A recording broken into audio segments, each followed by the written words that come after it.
काय तुम्हाला पण जिमला जायला आवडते? काय तुम्हाला पण एक्सरसाइज करायला आवडते? पण एक्सरसाइज केल्यानंतर तुम्हाला पण थकल्यासारखं वाटते. मग आपल्याला थकल्यासारखं का वाटते? किंवा जेव्हा आपण हेवी वर्कआउट करत असतो, रनिंग वगैरे करत असतो, मग रनिंग केल्यानंतर अचानक आपण बघतो की आपल्याला मसल्स क्रॅम्प यायला लागतात. आपले पाय जे आहेत हे दुखायला लागतात आणि अशा प्रकारे आपल्याला काय वाटतं? लो वाटतं आणि कधी-कधी असं वाटतं की बापरे! आराम करावं, काहीच नाही करावं. मग असं आपल्याला टायर्ड का फील होत असते आफ्टर एक्सरसाइज? ओके, तर ह्याच सगळ्या प्रश्नाची उत्तरं तुमच्यासाठी आजच्या लेक्चरमध्ये मी घेऊन आलेली आहे. तर मी आहे तुमची बायोलॉजी मेंटर स्नेहा मॅम आणि तुमचं ई सारथी या ऑनलाईन प्लॅटफॉर्मवर खूप खूप स्वागत आहे. तर आज आपण काय life processes in living organism part 1 आपल्या बायोलॉजीचं हे एक चॅप्टर आहे, ज्यावर बोर्डमध्ये प्रत्येक वर्षी 4, 5 किंवा 6 असं अल्टरनेट मार्क्सवर प्रश्न जे आहेत हे विचारले जातात. म्हणजे कोणत्या वर्षी 4, कोणत्या वर्षी 5 तर कोणत्या वर्षी 6, पण ॲव्हरेजली 4 मार्क्सचे प्रश्न प्रत्येक वर्षी आपल्याला बोर्डच्या एक्झाममध्ये life processes in living organism chapter 1 मधून आपल्याला बघायला मिळतात. तर ह्यातलेच काही प्रश्न आहेत जे रिपीटेडली विचारले जातात. म्हणजे मागच्या 5 वर्षात दोनदा रिपीटेड आलेला प्रश्न म्हणजेच कोणता आहे? Why we feel tired after exercise. तर ह्याच प्रश्नाची उत्तर आजच्या लेक्चरमध्ये आपण कव्हर करणार आहोत. या सोबत आणखी एक प्रश्न मागच्या 5 वर्षात दोनदा विचारण्यात आलेला आहे, जे आहे vitamins. What are the vitamins? Give the classification of vitamins. आणि सोबत त्याचे एक्झाम्पल अशा प्रकारचा प्रश्न सुद्धा बोर्डनी रिपीट केलेला आहे. तर ह्याच प्रश्नाची उत्तर परत तुमच्यासाठी मी ह्या लेक्चरमध्ये घेऊन आलेली आहे. ओके, तर मग आपल्याला टायर्ड का फील होतं? आपल्याला टायर्ड का फील होतं? ओके, तर जनरली काय होते की आपण जे काही फूड खातो, म्हणजे आपण जे अन्न खातो ते अन्न आणि सोबत आपण जे ऑक्सिजन घेतो ह्यांचं काय होत असते? मायटोकॉन्ड्रियामध्ये रेस्पिरेशन होत असते. म्हणजेच काय होत आहे? ब्रेकडाऊन होत आहे. म्हणजे अशा प्रकारे सेलमध्ये होईल ह्या सगळ्या गोष्टींचं रेस्पिरेशन. आपण घेतलेलं ऑक्सिजन आणि ग्लुकोज ह्यांचं सेल्युलर रेस्पिरेशन होईल, वेगळ्या रिॲक्शन्स होतील आणि अशा प्रकारे इथे एटीपी जे आहे ते काय होत असते? रिलीज होत असते आणि हेच एटीपी आपल्याला एनर्जी देत असते. म्हणजेच काय? मी आता बोलत आहे, मी चालत आहे, मी इकडे तिकडे हात करत आहे, म्हणजे मला प्रत्येक गोष्टीला जी एनर्जी लागत आहे ही मला कुठून मिळत आहे? तर एटीपीच्या फॉर्ममध्ये. किंवा मी जर जिममध्ये गेले, मी एक्सरसाइज करत आहे, मला एक्सरसाइज करण्यासाठी सुद्धा जी एनर्जी लागेल ही मला कुठून मिळत असते? एटीपीच्या फॉर्ममध्ये. पण जे एटीपी बनत आहे ते कसे बनणार? तर जसं ऑक्सिजन आतमध्ये येतो, ग्लुकोज आतमध्ये येतो आणि त्याच्यानंतर ह्यांचं ब्रेकडाऊन होऊन एटीपी जे आहे हे बनत असतात. पण आपण आपल्या शरीरामध्ये लिमिटेड क्वांटिटीमध्ये ऑक्सिजन जात असतं. म्हणजे तुम्ही जेव्हा हेवी एक्सरसाइज करता तेव्हा आपली बॉडी जी आहे हे हाय डिमांड करत असते ऑक्सिजनची. ठीक आहे, नॉर्मल एक्सरसाइज जेव्हा आपण करत असतो तेव्हा काय होते की जे काही आपलं ग्लुकोज आहे याचं ऑक्सिजन सोबत रिॲक्शन होत असते आणि अशा प्रकारे एटीपी रिलीज होत असतात. म्हणजे आपल्याला एनर्जी लगातार मिळत असते आणि सोबत आपण काय करतो? एक्झेल आउट कार्बन डायऑक्साईड म्हणजे CO2 जे आहे ते सोबत काय होत असते? रिलीज होत असते. पण अचानक जेव्हा आपण खूप एक्सरसाइज करायला लागतो तेव्हा आपली जी बॉडी आहे ती हाय ऑक्सिजन डिमांड करते. पण लिमिटेड ऑक्सिजन असल्यामुळे जे आपल्या सेल्स आहेत, जे आपले सेल आहे ते काय करतात? तर in the absence of oxygen ग्लुकोजचं ब्रेकडाऊन करतात आणि ऑक्सिजनच्या अब्सेन्समुळे ग्लुकोजचं ब्रेकडाऊन झाल्यामुळे लॅक्टिक ॲसिड जे आहे आपल्या सेलमध्ये प्रोड्यूस होत असतं आणि ह्या लॅक्टिक ॲसिडमुळे सुद्धा आपल्याला काय वाटतं? थकल्यासारखं वाटत असतं. तर वन बाय वन चला बघूया हे सगळे रिझन की आपल्याला का बरं थकल्यासारखं वाटतं. तर सगळ्यात पहिलं कारण आहे ते म्हणजेच काय?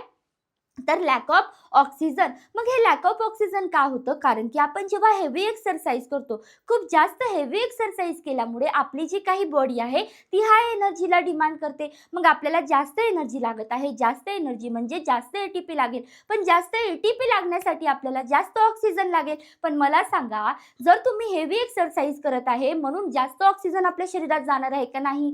ऑक्सिजन जे आहे ते लिमिटेड क्वांटिटीमध्ये जाईल. म्हणजे ऑक्सिजनचं सप्लाय जेव्हा आपण हेवी एक्सरसाइज करत असतो तेव्हा ऑक्सिजनचा जो सप्लाय आहे तो कमी व्हायला लागते आणि आपली बॉडी हाय एनर्जी डिमांड करत असते आणि त्याच्यामुळे सुद्धा आपल्याला लो फील होत असते. सोबत काय? तर मग ऑक्सिजनचं सप्लाय आता कमी झालेलं आहे. ऑक्सिजनचं सप्लाय काय झालेलं आहे?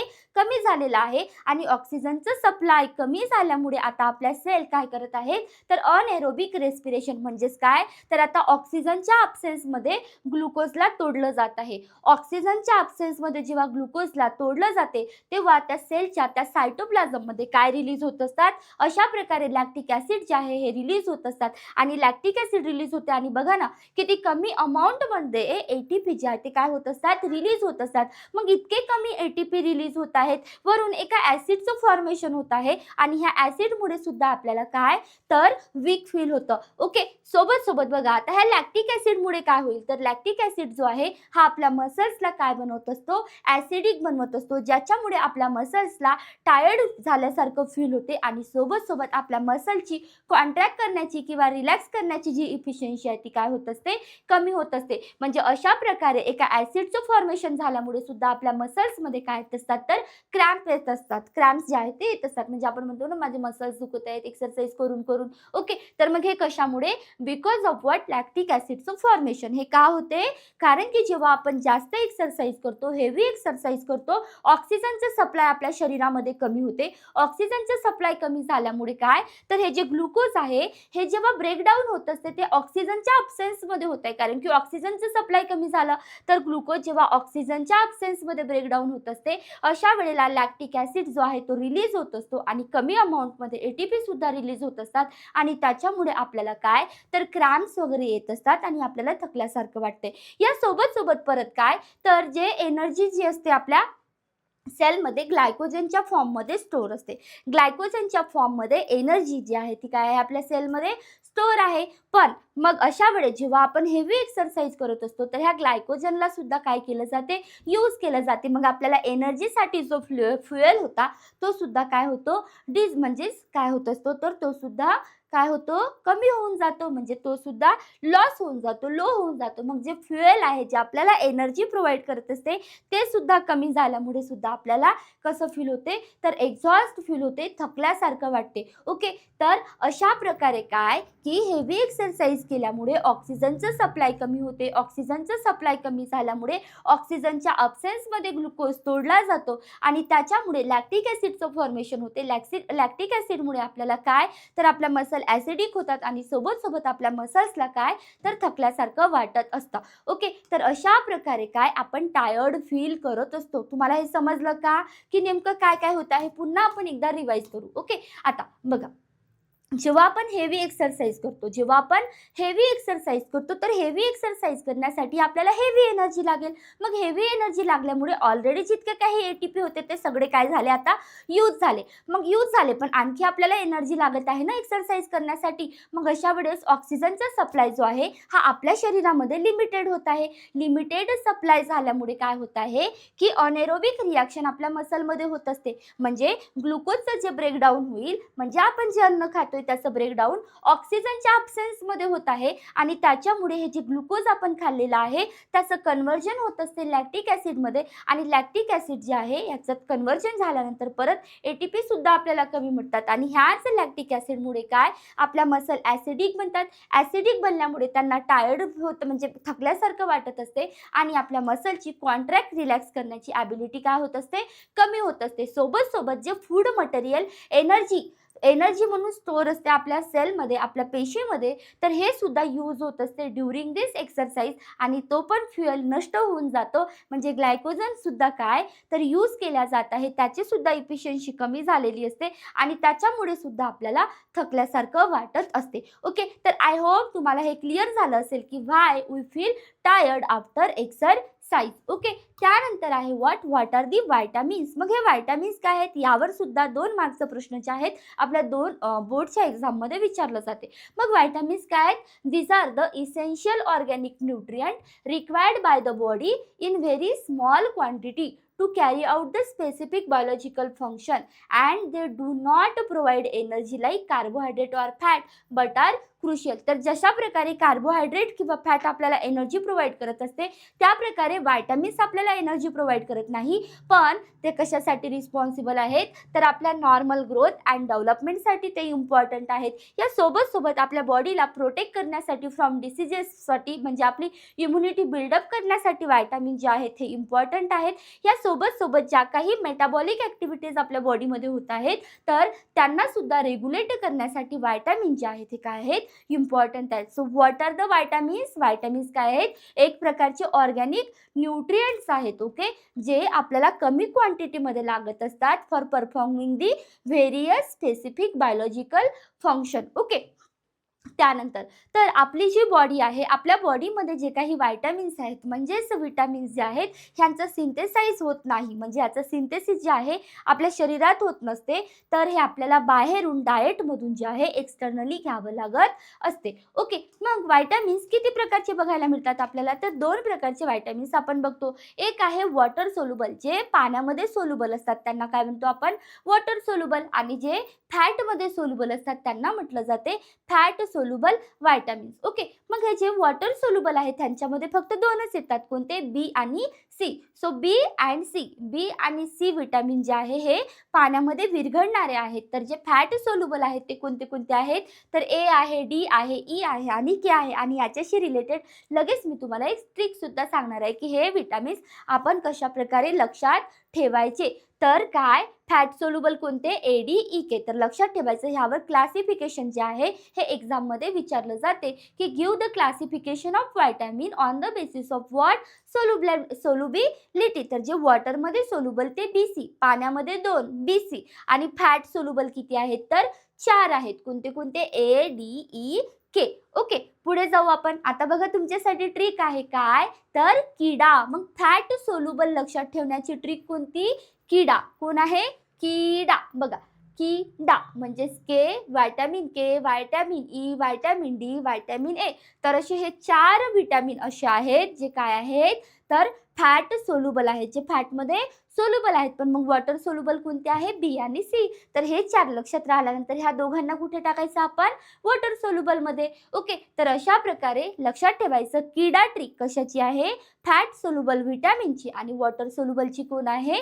तर बी आणि सी आहेत. वॉटर सोल्युबल कोण आहेत? बी आणि सी. ह्यावर प्रश्न विचारलं जाते. ओके, त्यानंतर परत कोणत्या विटामिनमुळे कोणती डिफिशियन्सी होत असते आणि त्याचं सोर्स काय आहे? ओके, तर लक्ष द्या. ओके, तर व्हायटामिन ए जे आहे, जे फॅट सोल्युबल आहे ह्यांच्यामुळे होत असते नाईट ब्लाइंडनेस. ओके, म्हणजेच पुअर विजन, आपल्याला कमी दिसायला लागतं. कशामुळे? तर व्हायटामिन एच्या डिफिशियन्सीमुळे. मग आपण कशाच्या मदतीने व्हायटामिन एची डिफिशियन्सी भरून काढू शकतो? तर कॅरट आहे, पपया आहे, फिश ऑइल आहे. तर ह्यांच्या मदतीने व्हायटामिनची जी डिफिशियन्सी आहे ती आपण भरून काढू शकतो. या सोबत व्हायटामिन B1. ओके, तर हे काय आहे? वॉटर सोल्युबल आहे. यामुळे होणारं डिसऑर्डर किंवा डिफिशियन्सी कोणतं आहे? तर बेरी. तर हे जे बेरी आहे ह्याच्यामध्ये आपले मसल्स आहेत ते काय व्हायला लागतात? वीक व्हायला लागतात. मग ह्याला कव्हर करण्यासाठी कोणतं रिसोर्स म्हणजे कोणतं फूड आपण खायला पाहिजे?